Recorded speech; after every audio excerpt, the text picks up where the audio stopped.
can't do that right now.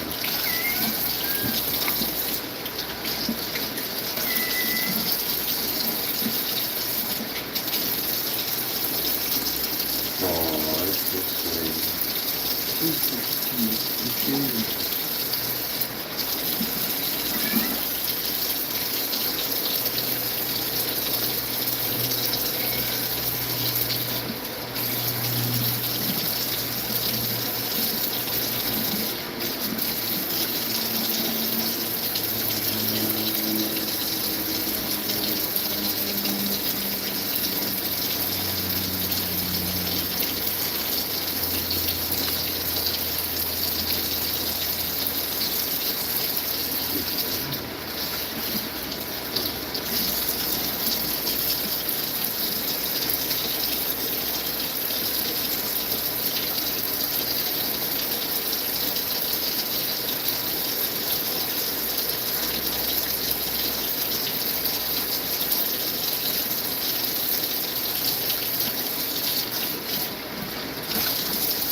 Pre-recorded. I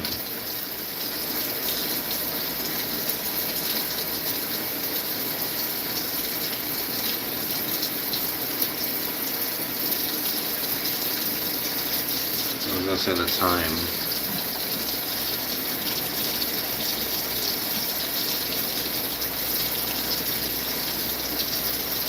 It's 6 a.m. around.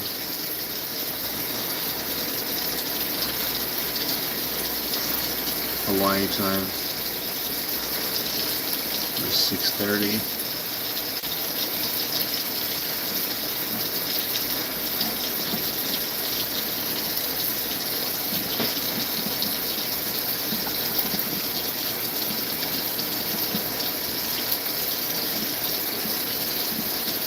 Every day I wake up is a wonderful day.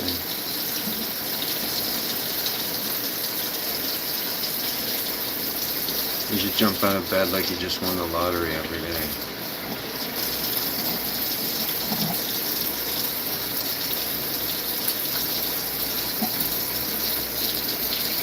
Oh, alright.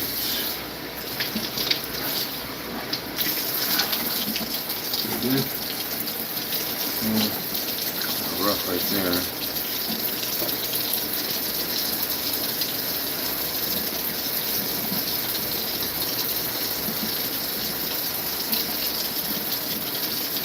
I want to show you this spot.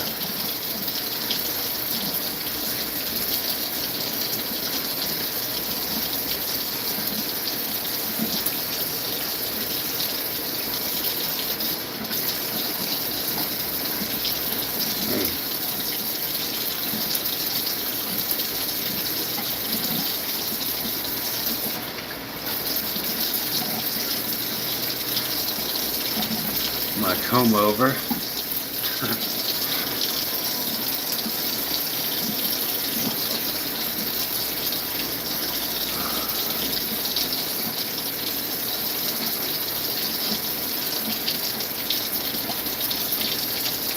Yeah, I need a haircut.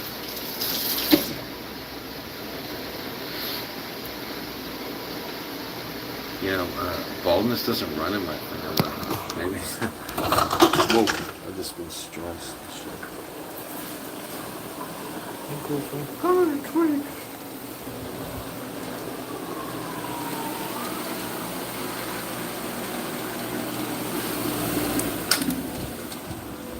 Okay, you guys are getting behind the scenes look of my podcast. I've been doing a daily podcast and it's fucking very good.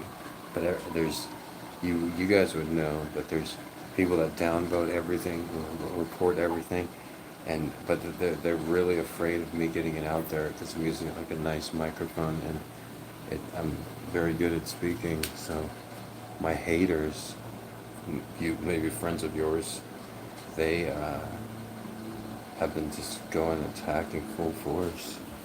And it's like, what the fuck? It's just like, dude, you know, I feed 100 street cats every day. Like, the thing is, and I talk about basketball a lot, and I've made these accurate basketball predictions. Like yesterday, Miami Heat were 7.5 point underdogs. And so anybody that would put money on it, you get more than 2 for 1 of your money. So if you bet $20, you win $50. If you bet $200, you win $500. And I told everybody, bet on the Heat. They're gonna win the game. They're huge underdogs. The last time a 7.5 point underdog won a road game 7 must have been 20 years ago. Nobody could just predict that. And then the Lakers series versus Denver, before it started, I said Denver is going to sweep the Lakers. And if I would have put money on it, if you put $10 that Denver is going to sweep the Lakers before the series started, you'd win hundreds.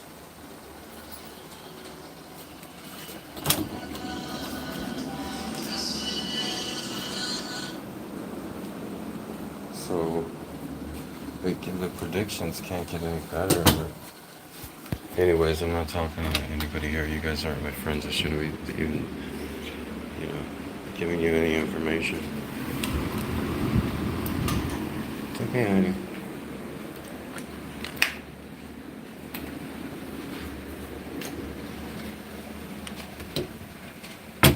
Want to see a cool shirt? This shirt for the day.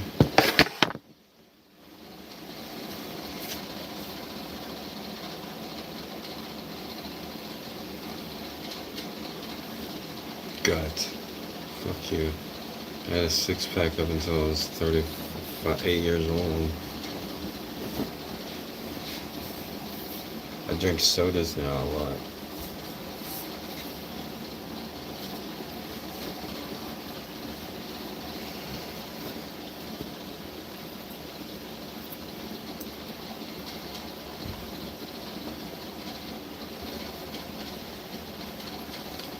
Yeah, you can't wear this in some neighborhoods, especially with the logo, so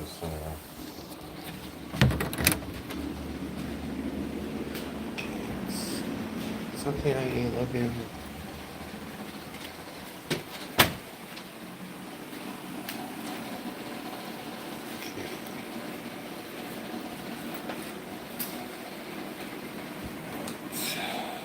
seen one of these. It's a pepper ball gun. I shouldn't even shown it. Oh, we're gonna get you in trouble. We're eighth graders. We're telling the teacher.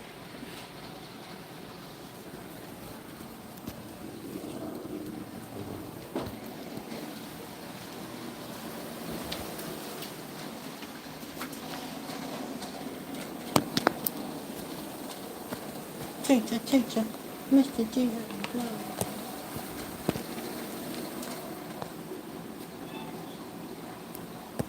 Hey, Goofy. Goofy, they're all addicted to Temptations. Like, give us the crack.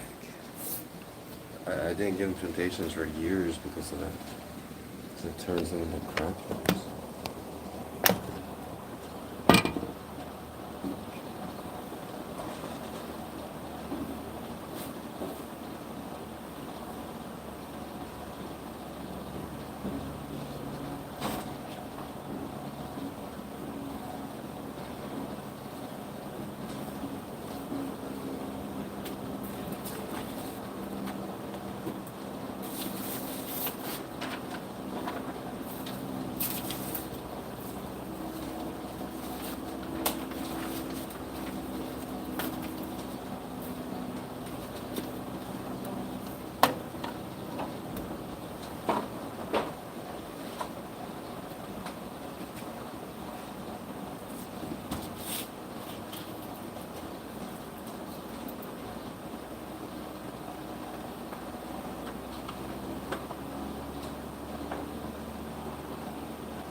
Recording in progress.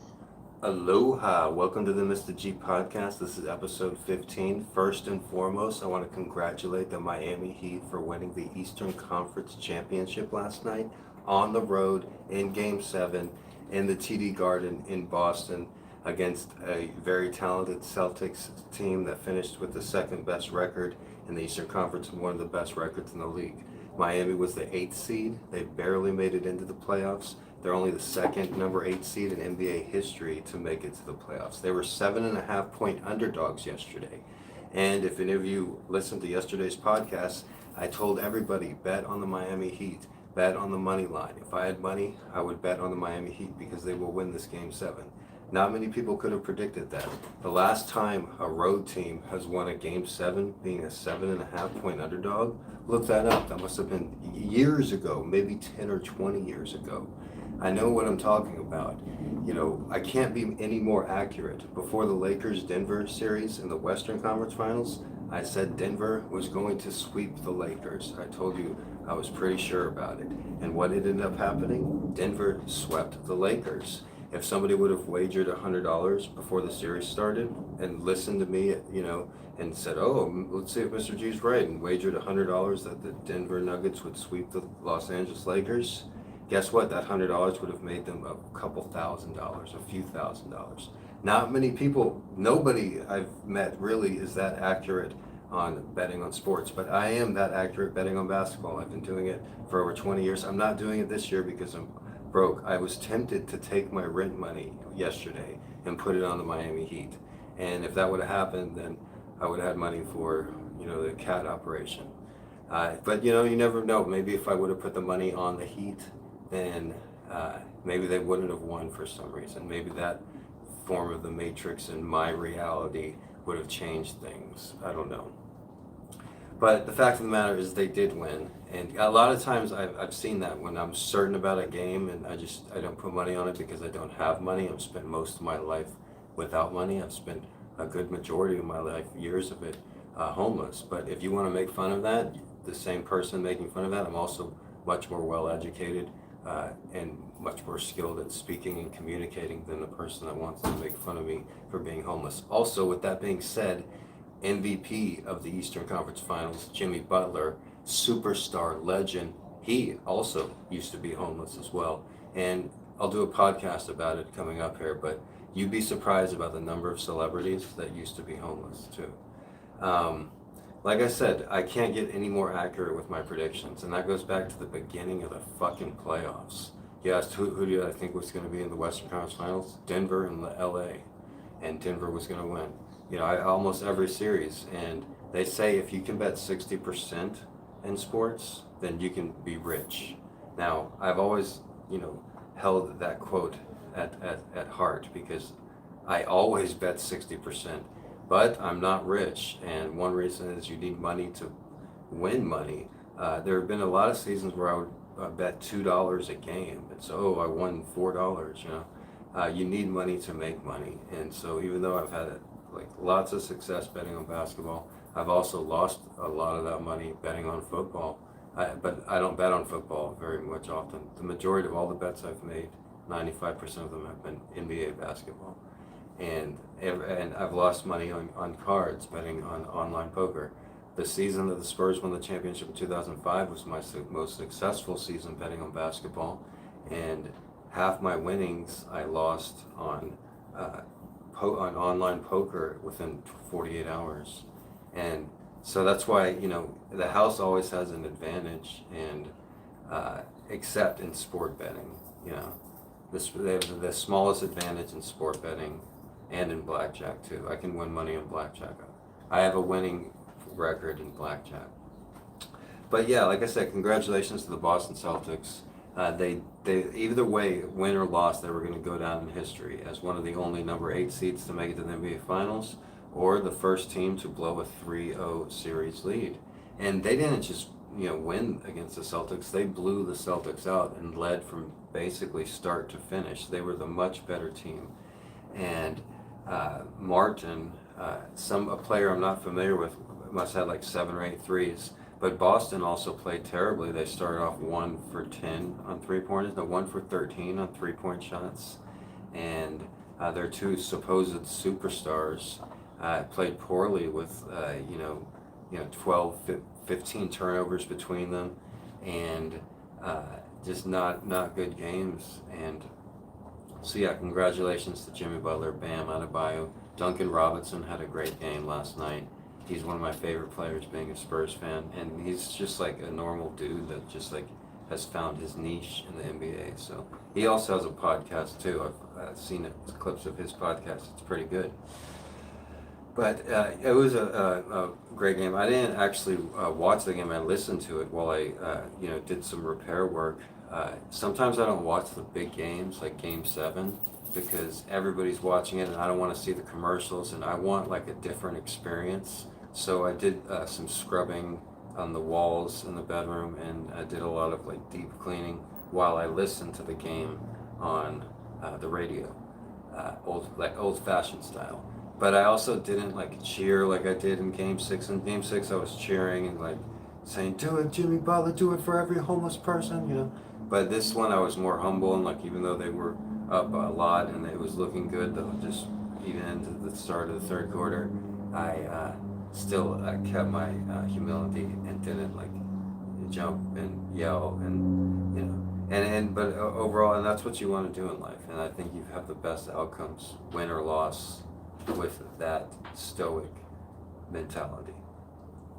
So in the NBA Finals, we got the Denver Nuggets versus the Miami Heat, and if you want my prediction on that, I'm cheering for the Heat, but I don't think they have much of a chance because of the Joker of the Denver Nuggets.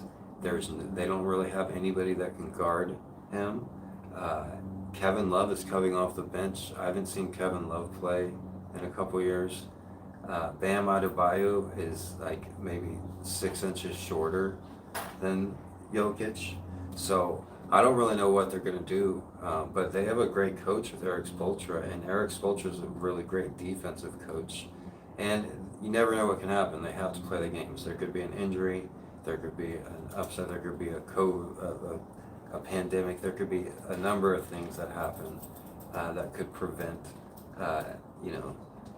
the Denver Nuggets from sweeping the Miami Heat. I don't think that they'll sweep them. I think Miami is good enough to get a game. They might steal one of the first 2 games in Denver. They might win Game 1.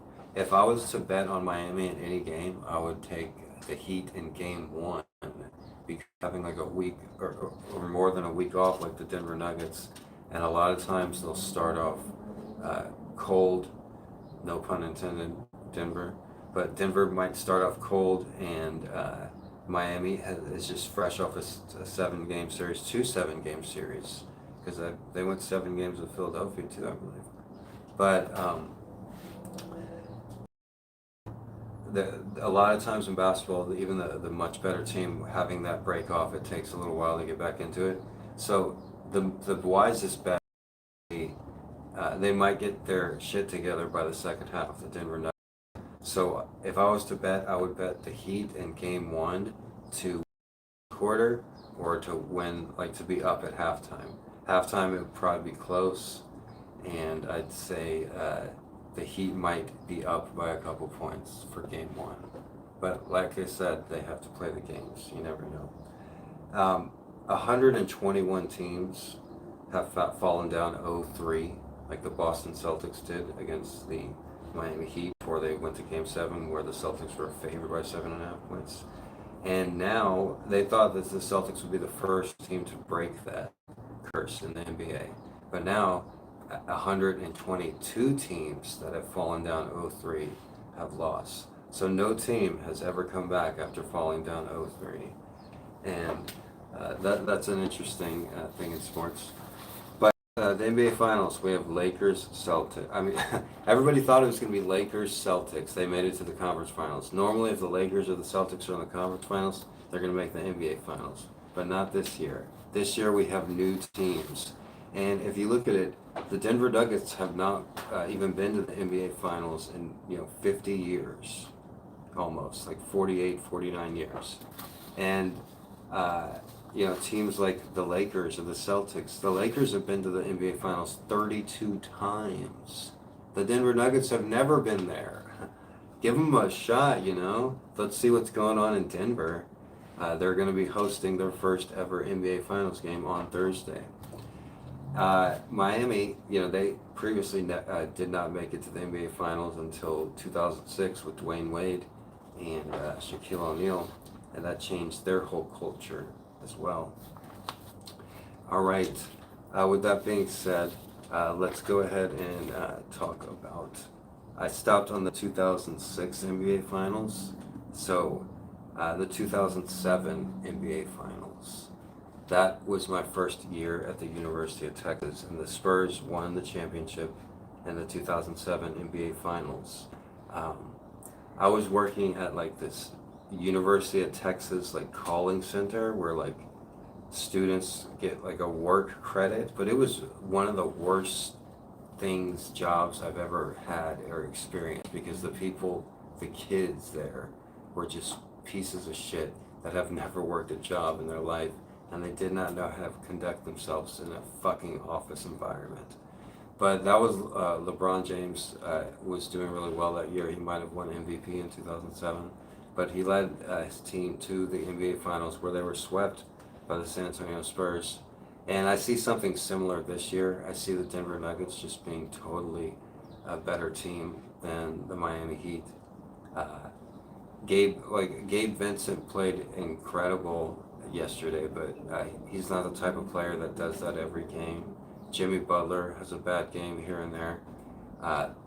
The Nuggets have 5 starters that are going to have good games regardless. They might have incredible games, but they're going to have good games regardless. And Nikola Jokic is most likely going to average a triple-double. There's no answer for him. They don't have any bigs that can guard him. They double team him. He can pass out of a double team better than anybody the NBA has ever seen. So the way that the Nuggets swept the Lakers, odds are they're going to sweep the Heat. But like I said, I have faith enough that the Heat are going to steal a game, and that's what the NBA wants. That's what TNT wants. That's what ESPN wants. That's what all the cable networks want. They want as many games as possible, but Miami's not good enough to take Denver to 7 games, barring an injury to a Denver Nugget player. But Miami is good enough to steal a game, whether that's game 1 or one of the games in Miami. And one NBA Finals game produces almost more than $1 billion in revenue. So it's extremely important to lean that way, and for the refs to lean that way to make another game a game 5.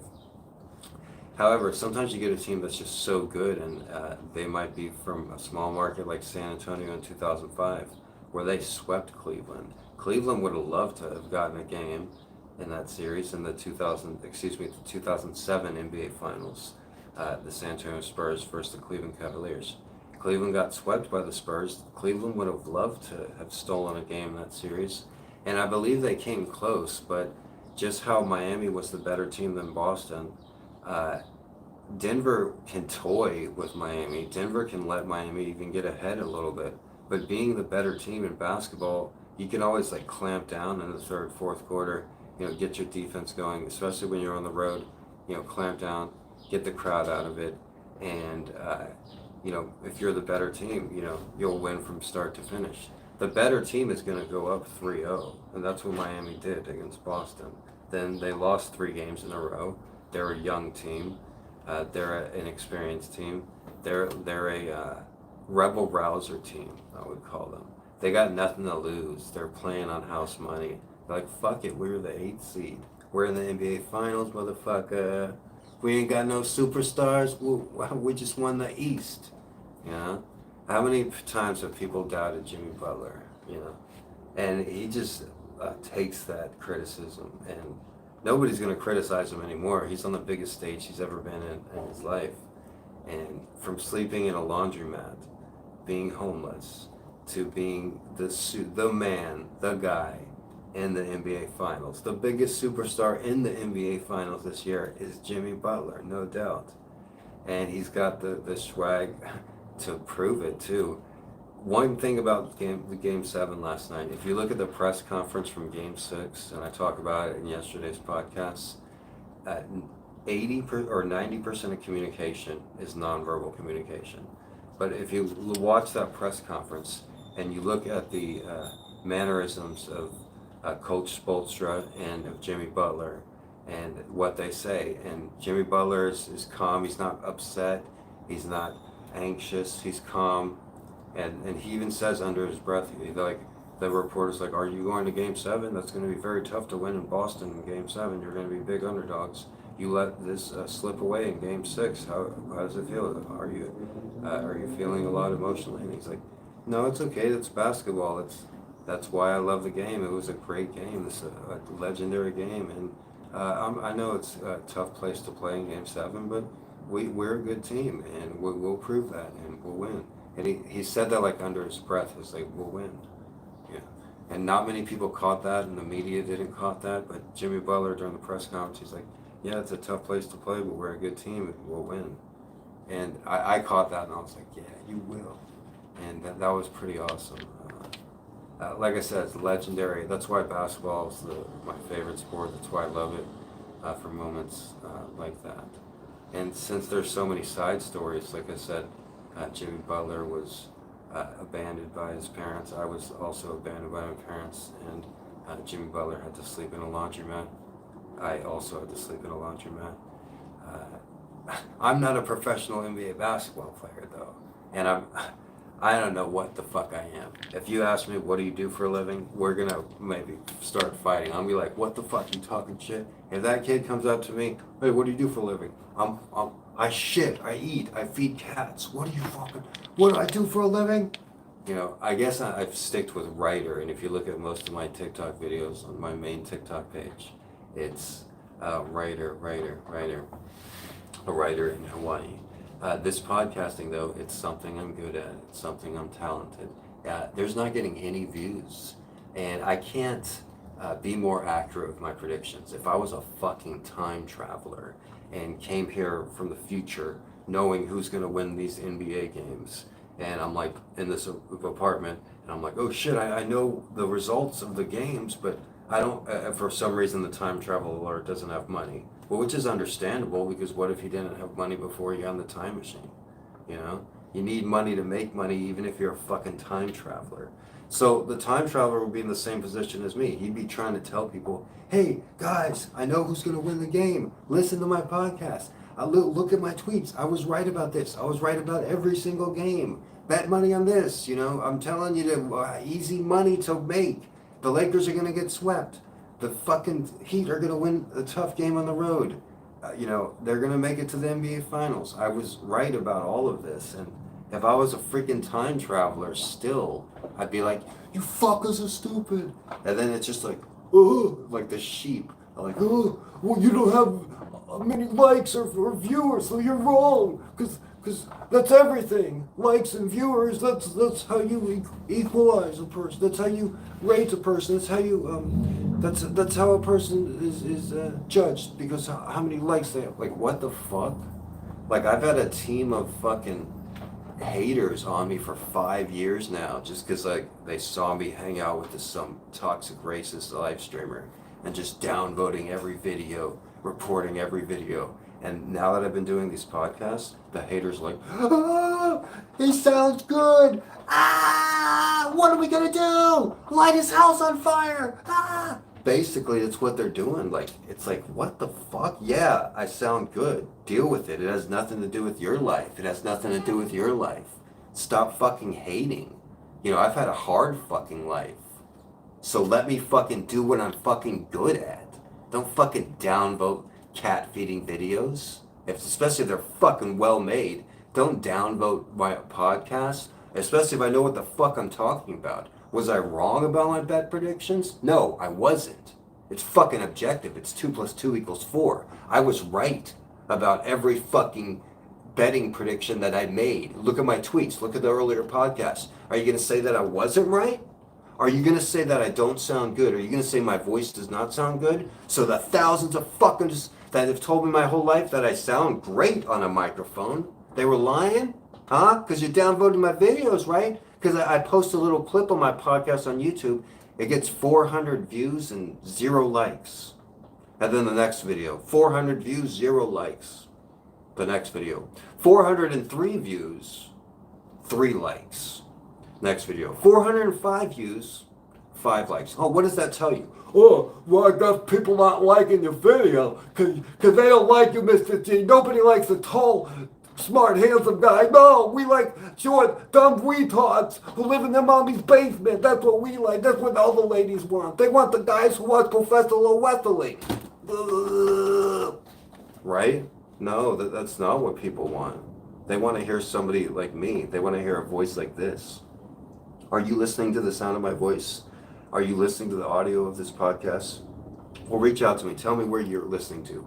Are you listening on Spotify podcasts? Are you listening on iHeartRadio podcasts?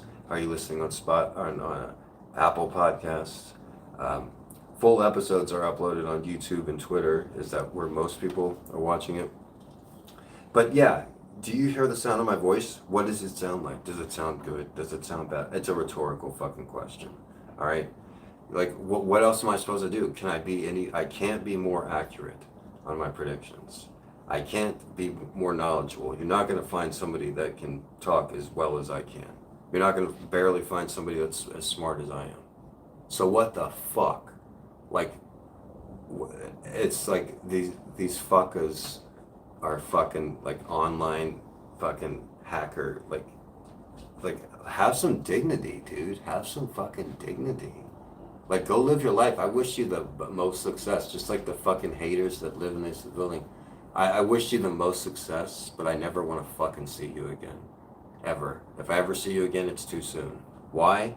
Because I have my own life to live. And people that impede my progress, get the fuck out of my way. I'm 43 years old. I've had a very hard fucking life, but I got a big fucking dick. And I want everybody to know that. Metaphorically speaking. I have a lot of talents and a lot of abilities. I'm great at a lot of things. And sometimes in life, you could be the best at something and nobody knows it. You could do your best and it's awesome and it's good enough, but it's still not good enough. You could write the best song ever and play it on your guitar every day, but and if people hear it, like, oh yeah, I like the song. How many views it's got? How many likes it's got? You could paint the best painting you've ever painted, and people could look at it. Oh, well, it's just in your bedroom. Well, why is it in a museum? You know, if it's so good, then why is it in a museum? You know, or you could write the best book. You could write an awesome book that everybody that has read the book gives it 5 stars. Every motherfucking single person that has read the book likes it. And they go on Amazon and they give it 5 stars, right? But you got a fucking small gang of troll fucking nerdy ass Dungeons and Dragons. You got fired as a teacher. Coming and writing just fake reviews, writing lies, writing bullshit. Oh, Mr. G, he was in, like, what the fuck? All because I hung out with that guy? Like twice for 5 fucking minutes? You're part of the community. Are you going on the OB? Like, bro, it's been 5 years. This makes me respect women more because women have to deal with this a lot. Like, they're in high school. They always have like some fucking nerdy dude, nerdy little short guy in high school that like sends them roses and writes them songs and makes them mixtapes. And then even years after, you know nowadays with online shit, they're just being stalked by these fucking Dungeons and Dragons dorks like over and over, like for years, like sending them messages on Facebook or some shit, you know, like. But yeah, and it is weird because I have nothing to do with that or them, but I rarely even mention them. You know, I created a whole new community on TikTok that, and not a single person like, you know, I don't have any, uh, I don't have any, what's the word I'm looking for? I didn't even make any coffee. What the fuck's wrong with me? That's the issue. That's why I keep starting from my words. I need coffee here. Like, I don't have any coffee. We might do a second podcast today just because if I don't get something right, I don't like give up until I succeed. So this podcast, it's a success in its own way, but I could do another one, just talk about whatever the fuck I want, no script needed. But the difference would be I would have a cup of coffee, and that always gives me energy and makes me more talkative. So, congratulations, Miami Heat. I'm probably not going to watch most of the NBA Finals. I'm going to watch Game 1, but depending on how that game goes, I may not even watch it, despite doing a basketball podcast. But like I said, we are going to do a podcast coming up here about celebrities that used to be homeless. And I'm going to do that during the NBA Finals so I can highlight Jimmy Butler, plus a number of other celebrities you would not believe actually had to sleep rough. So I made a video on it too, and a long time ago. But yeah, thank you all for listening. I'm going to cut it short today because I'm going to do another episode here. And everybody, have a great day. Aloha. Recording stopped.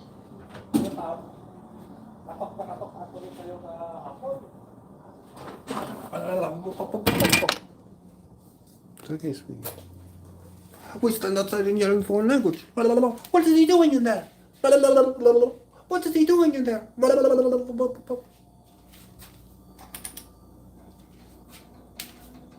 Why is he recording? Huh? What is he doing? I want to know.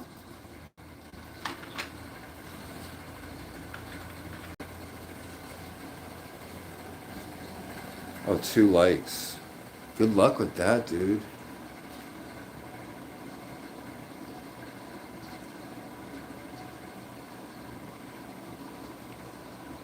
Mr.G always wins, bitch.